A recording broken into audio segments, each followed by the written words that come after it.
Hello, everyone. I wanted to go over this article and some information with you today because crap is soon about to hit the fan in a lot of countries. Because a lot of countries around the world, the clock just hit midnight as far as China is concerned.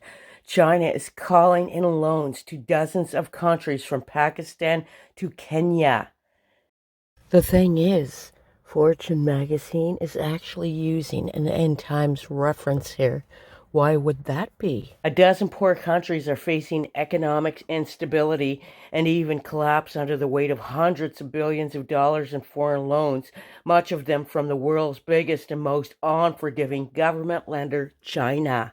So, the Associated Press analysis of the dozen countries most indebted to China, including Pakistan, Kenya, Zambia, Laos, and Mongolia, have found paying back that debt is consuming even greater amount of tax revenue needed to keep schools open, provide electricity, and pay for food and fuel.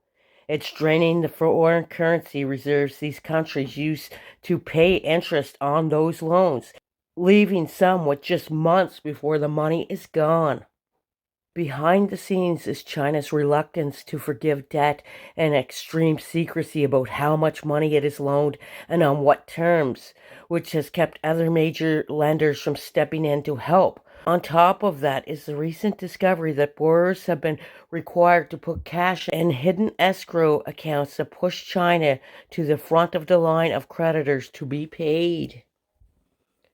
Now, countries in AP analysis had much of as 50% of foreign loans from China, and most were devoting more than a third of government revenue to paying off foreign debt.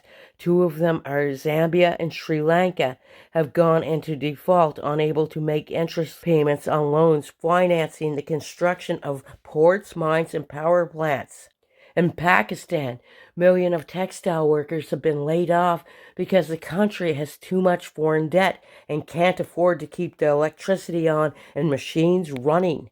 In Kenya, the government held back paychecks to thousands of civil service workers to save cash to pay foreign loans. The president's chief economic advisor tweeted last month, "Salaries or default, take your pick."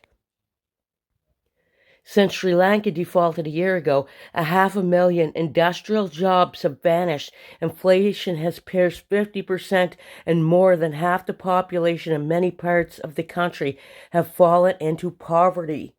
So, with that said, in a lot of the world, the clock hit midnight for as far as China is concerned, and China has moved in and left its geopolitical instability that could have long-lasting effects. Okay, so all of these countries in the world are being forced to pay China back. And you know what happens when a bank doesn't get their money, so to speak, because they're using it through their banking system.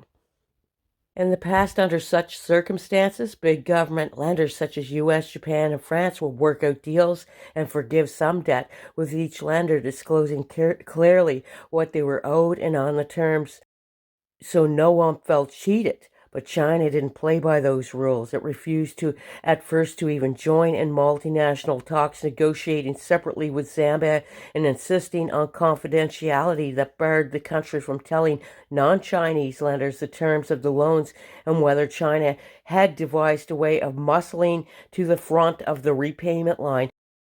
So again, what I was saying before is, you know what happens when you can't pay a loan to a bank? They foreclose. So I'm not sure what's going to happen here. We know that the inflation will skyrocket. These countries will be just pretty much annihilated. And it makes me wonder, when they foreclose, is China going to come in and take over? Because that's what it's appearing to be. And upon reading this article, which I will leave a link in the description below, I looked up, and the United States actually owe China $1.08 trillion. I also looked up Canada, and China actually owes Canada $380 million from an old debt. Canada doesn't owe the States a penny, so the States can't even claw back money. So we see where this is headed, inflation, But from what I've been seeing, like it's seemingly that China is taking over the world. They have silently crept in to each country and are taking over whether people know it or not. And this is all a deliberate attack, I think, for the New World Order. Now, I am going to post a couple of things in my community post, and you'll understand why and what's going to happen here, because this is certainly leading up to a one world government, New World Order, and we know who's running the beast system. We certainly know that. Anyways, let me know what you guys think. I love each and every one of you, and I pray you have a wonderful, blessed day. King Jesus bless you all.